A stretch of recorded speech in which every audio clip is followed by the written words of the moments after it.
Good day, everyone. It's Jim Norris from Backstage Insider. Very happy today to have a old acquaintance and a name I'm sure you've heard before, Chris McKhool. How you doing today, Chris? Great, and so happy to be here with you. Our relationship, we go back probably around almost 30 years, right? Probably, yeah. It definitely goes back a ways, and um, in connection with the charity, and we'll talk about that kind of thing later. I just want to start with your early beginnings. From my reading, you have a musical family. If you can just talk about that a little bit. Oh, for sure. So my mother growing up was a piano teacher. And pretty much all the kids from the neighborhood would come over to her house after school and play scales on our piano. I could probably sing a scale before I could talk. um, and she was very much into music and got my brother and sister playing piano right away. And when I came along, it's like, okay, well, there's enough piano players in the house. Maybe you can do something different. I think she actually took me to the NAC orchestra. I grew up in Ottawa, and we went to the NAC orchestra, and she said, "Okay, pick one of those." And I'm looking at the stage from far away, and I think I picked the double bass just because it's the biggest one on stage. And she's like, "Yeah, that's too big. That's like a lifestyle decision." And I just kept on going down the fiddles until I got to the violin size. So yeah, I studied, I guess Suzuki violin for a few years, where you learn by ear. It's a great way to get started in music. My daughter is now 14 and she started on Suzuki, and I could really see why my parents chose that for me to start things off because, when you're real young, you might not have the patience to be reading music, but you can develop your ear, that musical language, just like you would develop an accent in English or French or Spanish or whatever language you're learning. You learn the musical language. You just pick it up so quickly when you're young. And then after a few years, I started doing the RCM program. Violinists in the crowd and pianists in the crowd will know that. That's the Royal Conservatory of Music, classical lessons. And ended up playing in a youth symphony in Ottawa for a few years in high school. But, around the same time, I was starting to get a little bit, um, maybe, I don't know if bored is the right word, but I was looking for other sounds and other styles, and I ended up picking up an album from Jean-Luc Ponty, a jazz violin player, called Imaginary Voyage, and in it, he was playing with all these reverbs and delays, and I was like, "You can do that on violin? I need that." So I went down to Steve's music store and bought my first chorus pedal and delay pedal. And yeah, ever since then, I've just been having a blast, like experimenting with sounds and styles, and then picking up guitar, learning, in high school that you could learn 3 or 4 chords on guitar and play pretty much anything that's on the radio, right? Play thousands of songs with 4 songs. And, of course, the first few hundred songs I wrote were all like, "Ooh, baby, baby, why'd you leave me?" kinda songs, but then, evolved into more interesting topics, and so I've been, playing those 2 ever since. That's great. So, do you think your study of classical music, I used to call it music by dead guys when I was at, Yeah, dead white guys. yeah, well, that too, when I was at University of Toronto. Do you think that helped you in the long run, or it Oh, held you back? no, absolutely. It helped me in that it developed my ear. It doesn't necessarily mean that I always play in tune, but I can tell when I'm playing in tune. Right. And, having a basic foundation for reading music is really an amazing thing to have. I will always try and learn something from ear when I can. And I guess if there's a crutch for people who start out in classical music is that you pull the music away from them and they can't play anymore. That's kind of a drag because it's music after all, right? And the music for me is something that we can share with our friends and our family. My happy place is sitting around a campfire, just busting out tunes, if either, singing, playing guitar, or jamming along with someone with my violin, and just playing by ear is, man, is the thing to do. But, when you start developing a career as a musician, and other people want you to play with them, either like you show up and you've got to read something on a bandstand, like in a wedding band, the first time you've ever seen the music. Man, is it great to be able to read a little bit of music, right? Just be able to follow along, and you don't have to be the best reader in the world, but to be able to see the shapes and the rhythm, and combination. I think that I will often be using a combination of my ear, my intuition, as well as following the sheet music when I'm in a situation like that. Excellent. So after high school in Ottawa, you went to McGill and took psychology, and I'm curious where that decision came from. Well, it was not knowing what the heck I was going to do with my life. Like, I had no idea what my vocation would be, right?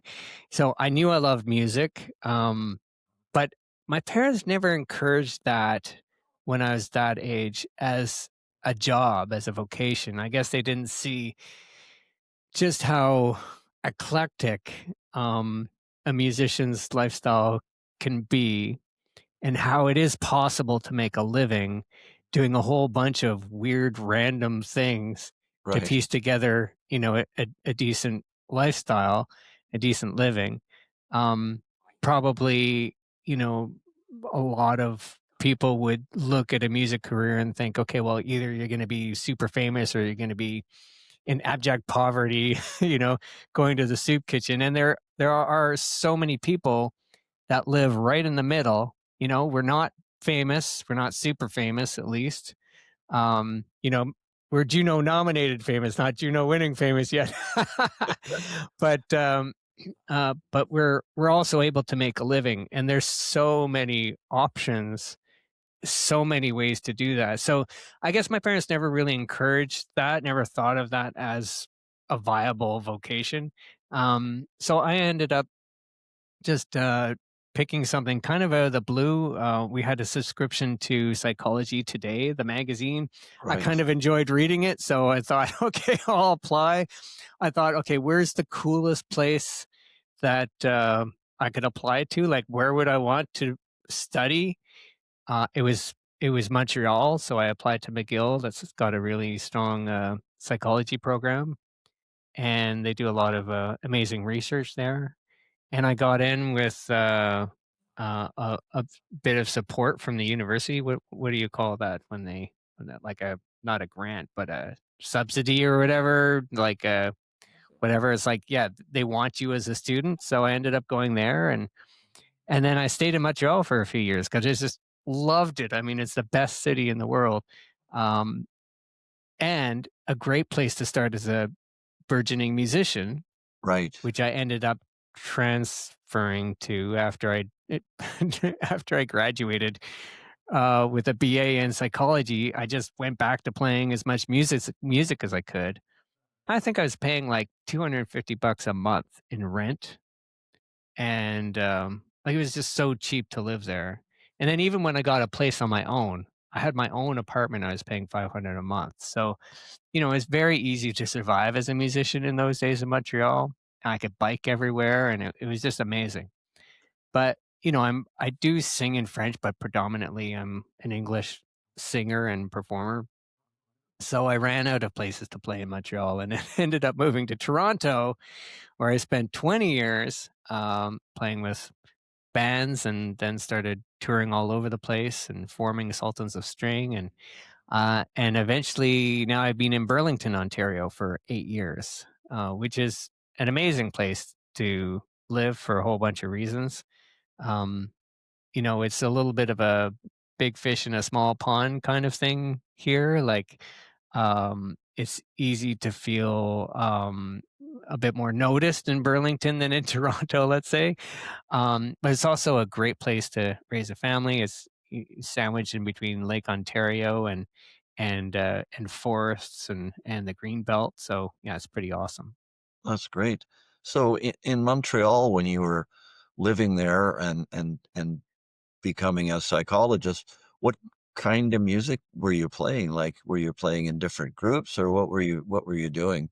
Yeah, well, I should say I never became a psychologist. I just got a Oh, BA, which is, just general enough to be completely useless in the workforce. But, right, what it taught me was how to study, how to research, how to present myself. I mean, I learned a lot, even though, like, I probably use way more of it than I think I do in my everyday life. But in terms of music, there was a club there. It's still there. It's on campus called the Alley. Um, and there's a bar upstairs, or was that the name of the bar? Somebody in the comments section will correct me on this. But there was two levels. There was like the cafe in the basement, and then the bar upstairs. And it was amazing. As a music scene, I would go play with folk bands in the cafe on the lower level, and I play with rock bands in the bar above. And there was also a place called the Yellow Door Cafe, and it was amazing. I got to hear some really incredible performers in a room that seats like 20 people. right. A lot of people that are now part of the Toronto scene, like fingerstyle guitarists, like Jason Fowler. Yeah, it was really a great place to start learning more styles. And I didn't get into jazz and world music until I moved to Toronto. And I met my sister's boyfriend at the time, Doug Banwell, who was really into jazz. And I was playing some family concerts for kids at the time. He was playing sax with me and piccolo and flute and anything you can blow into. And I started getting really intrigued and interested in what he was doing. So he started just introducing me to the world of jazz. Then I got really into it. I ended up going to York University for a year, maybe a year and a half, doing jazz studies there just to kind of learn a bit more. And I really loved it. It just opened up a whole world of music. And then as I got out of school there, I started meeting my bandmates in Sultans of String, who have become lifelong musical friends. Like, it's more than 20 years we've been playing together now. It's like, Wow. 20 years officially as Sultans of String, but we've probably been playing for 23, maybe even 24 years now. And that started off because I I wanted to play more jazz, so I created like a jazz quartet formation, and I was playing on the Danforth in Toronto, just in like a sports pub. No one really paid attention to us too much. Actually, it was kind of funny because it was a sports bar, and one night I was I was busting out like a solo that I was feeling really great about this solo, and I finished with a big flourish on the violin, and everyone in the bar just like erupted into a roar of applause. And I was like, "Wow, they really got it! Like they really understood what I was doing." And then I looked up and I realized they're all looking at the TV, and someone just got a goal, right? So anyway, life of a working musician. But it was at that gig where a guitar player had sent in Kevin Laliberté as a substitute guitar player. And I heard him warming up, like playing that rumba rhythm on the guitar. He'd just come off the road playing with Jesse Cook all over the planet. And I was like, wow, that sounds amazing. What is that? And he's like, oh, that's rumba flamenca. It's the coolest rhythm around. And I learned that you could put a rumba rhythm behind any song, whether it's a cover or a song that we would write. And it just added so much energy and groove to it.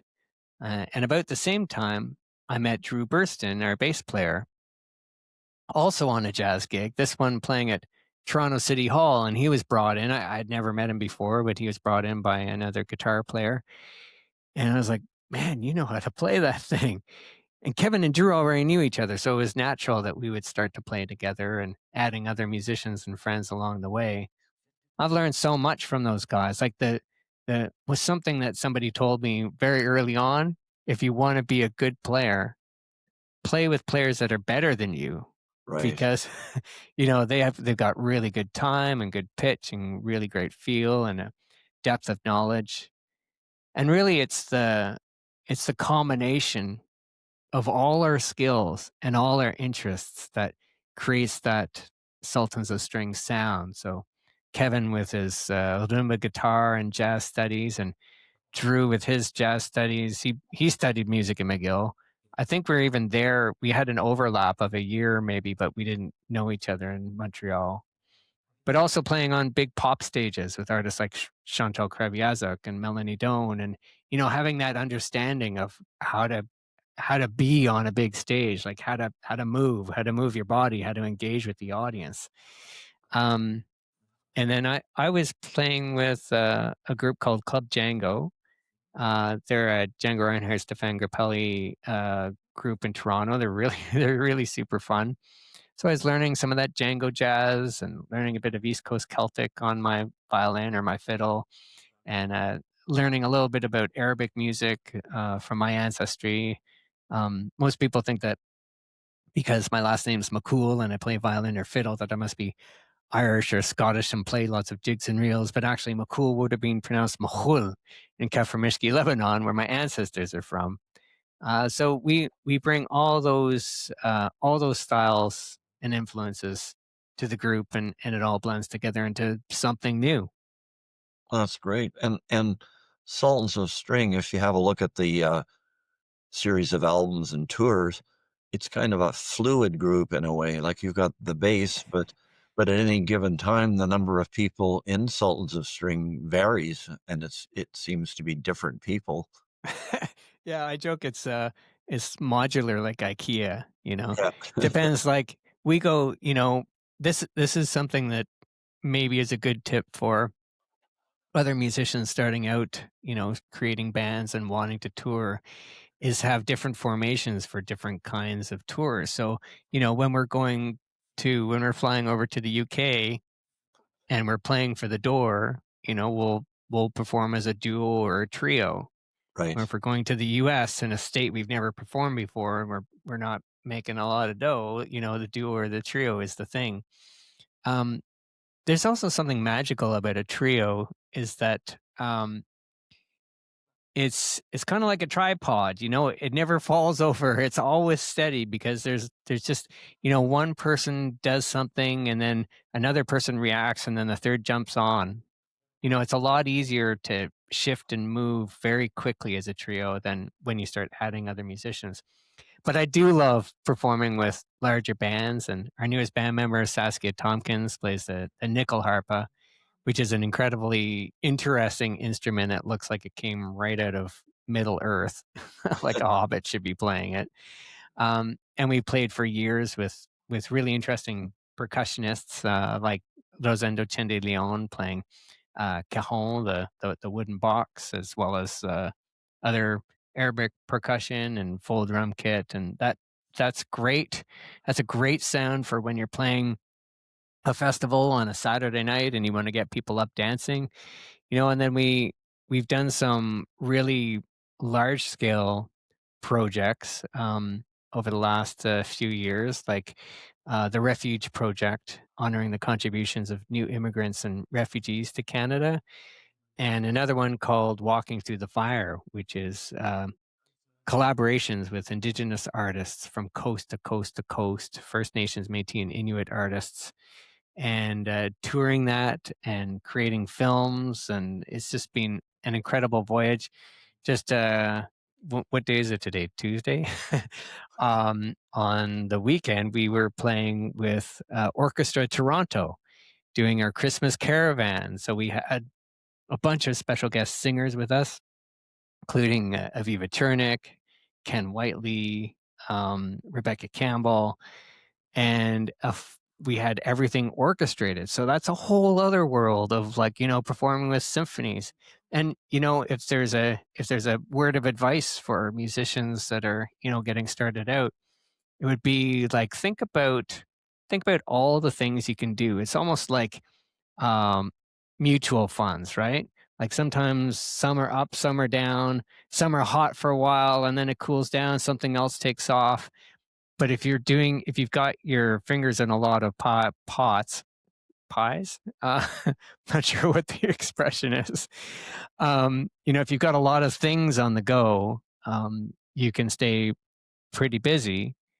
And it also is a great way of just using every brain molecule I have, right? So now we're hitting the folk festival audience, the jazz festivals, the classical series with the orchestral arrangements.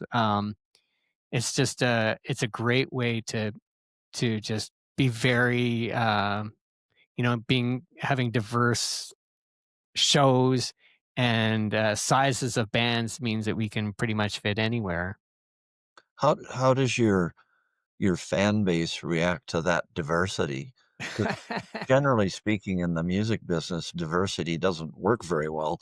Um, Yeah. so I'm just curious because when they come to see you, it might be 3 people, it might be 10, it might be jazz, it might be folk, it might be who knows what it might be. So I'm just curious what reaction you get or feedback from your fan base to that diversity.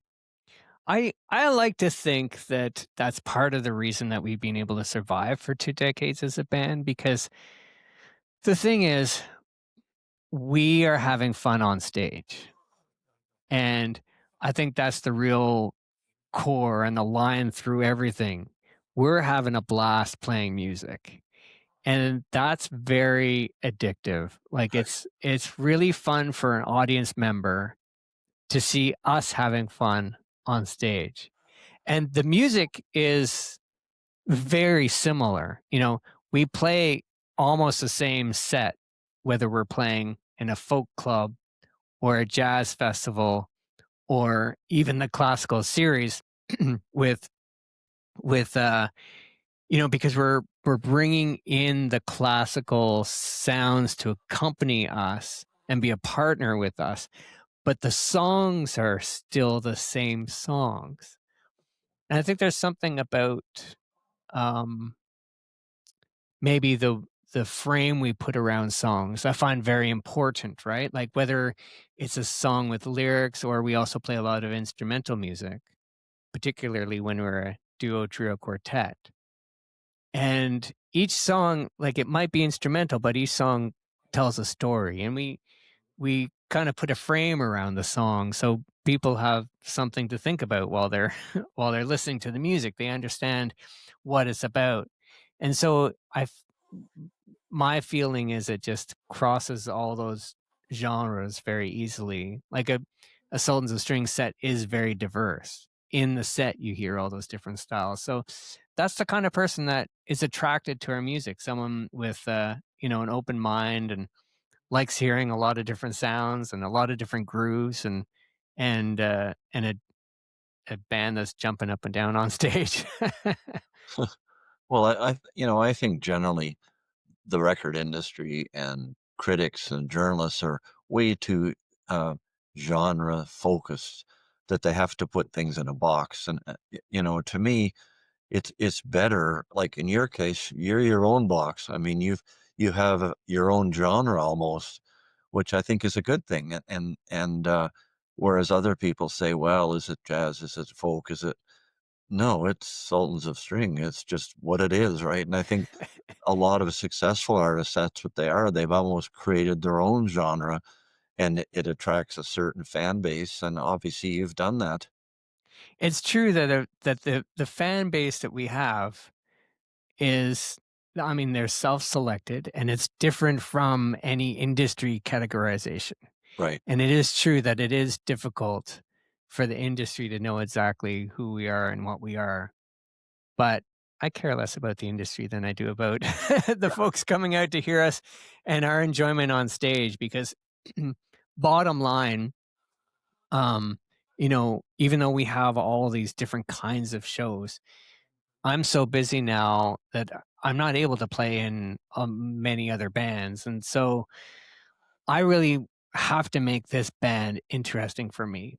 And the way I make it interesting and fun is to do all these different kinds of things. And if it wasn't fun, I would just, it'd be easier to make a living like, I don't know, chopping potatoes or something. Like, there's like music isn't like the road to riches exactly, right? Like, so I think, you know, there are easier ways to make a living, but as long as I'm having this much fun, I'm never changing a thing. For sure. No, that's great. So you're, the, future, I guess, what does the next couple of years bring? I notice you've got a lot of tour dates in the next few months. I'm sure there's some more recordings coming. Mhm. Well, our next, one of our next projects is, excuse me, is to write and record with Saskia. As I mentioned, she's a really fascinating player, really neat instrument. I think I might even have, uh, let's see if I have a clip here. Oh, Okay. yeah, check this out.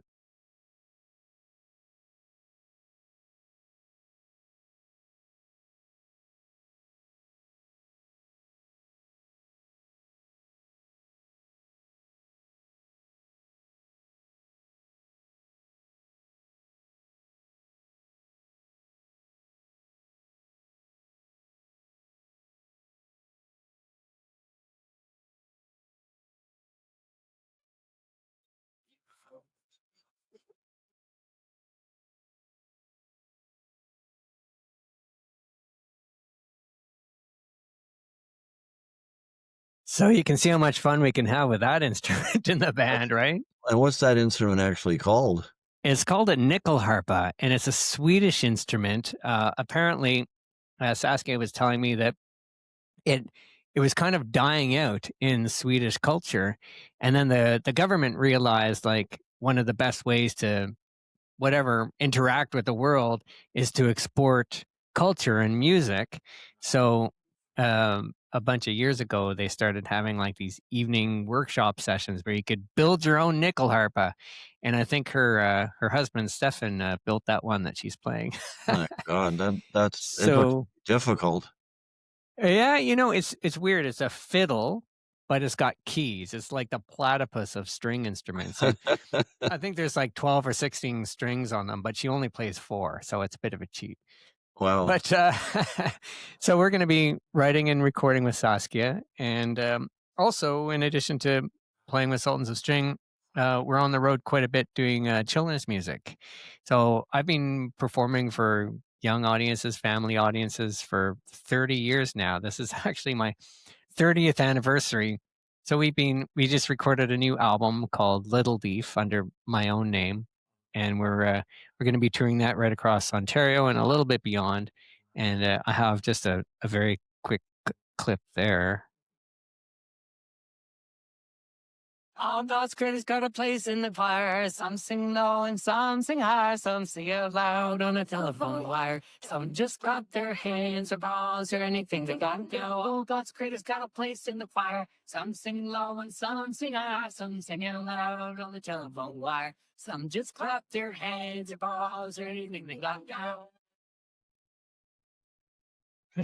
So you can imagine the kind of fun we have with that act. oh my And god, when we're on the road, talking about diversity in career, um, a lot of the performing arts centers where we play or the festivals where we play, they've got children's series or they've got an education series. And so we'll arrive just, a few hours earlier. Instead of getting there in the afternoon, we'll get there in the morning, set up, and we'll do a show for young people in the afternoon. Sometimes it's very, very, very close to the evening show. The education series at the different performing arts centers, and then we perform the evening show for adults. So it's another way to keep busy while we're already on the road. for sure. So that last clip you showed, how was that video filmed? What kind of equipment was used, and who did the video part of it? Yeah, well, is that's Micah Sky who is holding the camera, and it's literally done with one camera. It's very inexpensive to make a video like that. We already had recorded the audio, and we had a Bluetooth speaker that we were blasting at 100 dB and air banding. But my daughter had just graduated from grade 8 at her school, and so we just called on a bunch of her friends to come and hang out at a farm for a couple of hours, and that was really fun. And where was that farm? Oh, it's called the Mazanoff Farm. It's on the outskirts of Hamilton, Okay. sort of in the green belt. Um, yeah, pretty neat place. It's connected to a church, and I knew about that farm because that church was they're just so actively involved in their community, St. Paul's in Hamilton, and they do really good work. Like they're actually, feeding folks and clothing folks and doing a lot of support for the community. And so they bought this farm with a whole bunch of animals on it, thinking, well, we're buying food. Maybe we can just make the food, Uh, grow the food. They've got, they're tilling the earth there, and yeah, it was great to be able to hang out there for a couple hours. Excellent. So through your career, the whole time you've been playing, you've been supportive of a lot of different charities.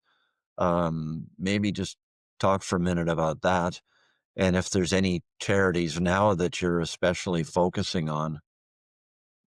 Yeah, absolutely. I mean, we met probably was it at least 2 decades ago, maybe three Yeah, decades ago, for sure. working with ArtScan Circle and sending teams of artists up to high northern communities, indigenous Right. communities, and leaving harmonicas and ukuleles there and getting the kids to write their own songs. And that was really an incredible experience as well as an artist to be able to use those skills in a charitable way, and also at the same time just see incredible parts of Canada that I'd never seen before.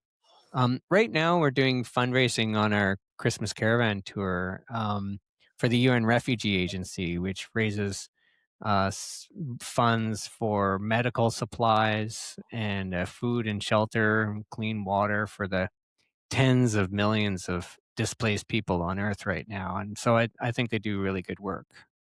So with other musicians, either established or up and coming, um, what's your advice as far as them getting involved in charities? A lot of musicians do, but some don't, and maybe they want to get started or they want to decide what to support or how to do it best. What's your advice there?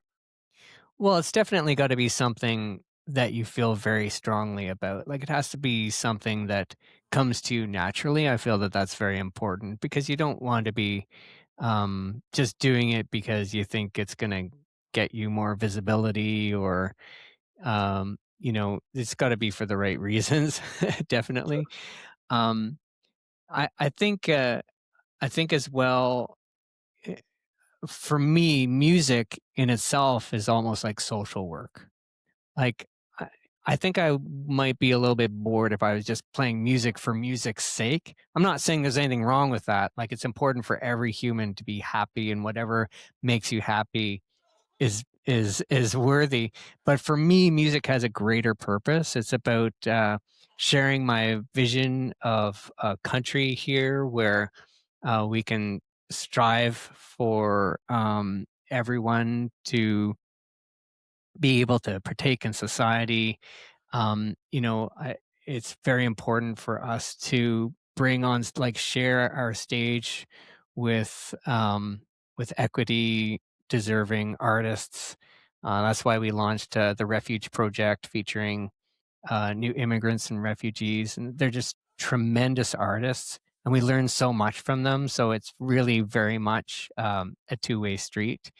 um, and the Indigenous Collaborations Project. I think it's been really amazing to be able to collaborate with those artists and get them up on stages, particularly like symphony stages, where they're always looking for a way to be able to amplify that voice. Um, and so it comes naturally out of that. And I think, like, also the more connections you can make in the industry, in your music career, the easier things are gonna be for you. Like, try and meet everyone. Everyone, like, everyone can be your next fan, your next supporter, uh, the next person who recommends you for a gig, the next person you're gonna learn music from, that fan that comes up to you and wants to talk about, your violin or your guitar or whatever, they might have something to teach you too. Everyone is a teacher.